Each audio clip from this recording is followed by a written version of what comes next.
Hello mga mi! Time check. Ano ba to? It's already 2:14 a.m. in the morning and it's raining. Tapos yung aking maliit hindi pa tulog.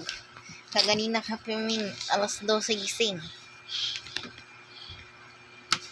Malapit na mag-aalas 3 na lang, hindi pa matutulog. It's already 2:14 in the morning. And it's raining in here. At ang aking maliit ay hindi pa tulog. Just go. Ano ang ating gagawin? Lahat ay ginawa ko na. Pinadede, hinelay, sinayaw-sayaw, and nothing.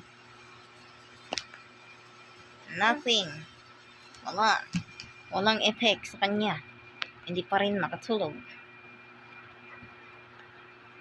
So, ayun nga. Ganina mga around 12:01 ba yun? Kakatapos ko lang din maglaba. Nagkusot-kusot ako ng konti. And then, nanghingi siya sa akin ng pagkain, so bumili ako.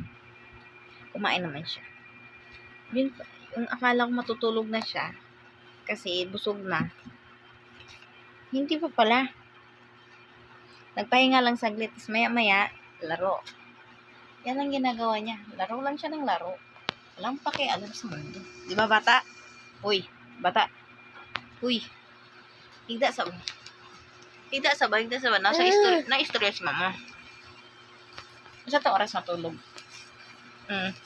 Ito ta oras matulog. Aray ko, kasakit na akong mata. Giahak, may bata, uy. Sakit yung mata. Ano siya, gadula pa. Perteng gikalat pa ng wander sa balay. Sige, magkalat ka lang dyan. Wala yung problema. Hindi naman mahirap maglinis. Grabe, hindi. Ay, naku, Diyos ko po. Bata sa iyo, anak. Anong gagawin ko? Lahat hineli ka na. Kita mo naman yung aking bahay. Yan andyan. Ang tupit na yan. Na dapat ay ililigpit ko na sana. Kinalat. Bata. Ano na? Tulog na. Tulog na ta. Naingon tag mga wakwak ko nani. Pagilom, tubog-tubog sa ka. Tulog na ta, uy. Grabe na ay. Grabe na ba ay bag ni mama? B. Uy, tulog na ta ba? Grabe na ay bag si mama. Tapos kinaugma. Tapos unya tagto na mga pagka maglaba pa ko, banlaw pa ko, ikaw.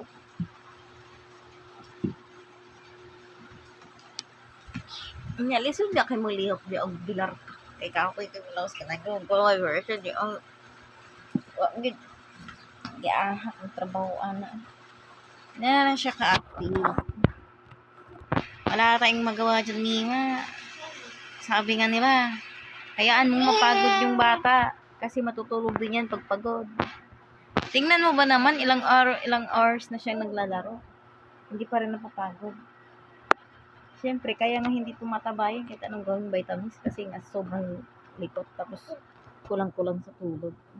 Kaya mga Mima, huwag kayo makinig sa mga ganyan kasi parents kayo yung masusunod. Tingnan mo sa akin. Nagkaka-spoiled sa ama niya. Ayun, ito nangyari. Hayaan lang daw kasi mapapagod lang daw. Hindi mapapagod yung bata. Pag gustong maglaro yan, maglalaro yan. Pag gustong matulog, matutulog yan. So later on na lang mga Mima, at ito na naman maggugulo na naman siya sa electric fan. Update later. Bye-bye!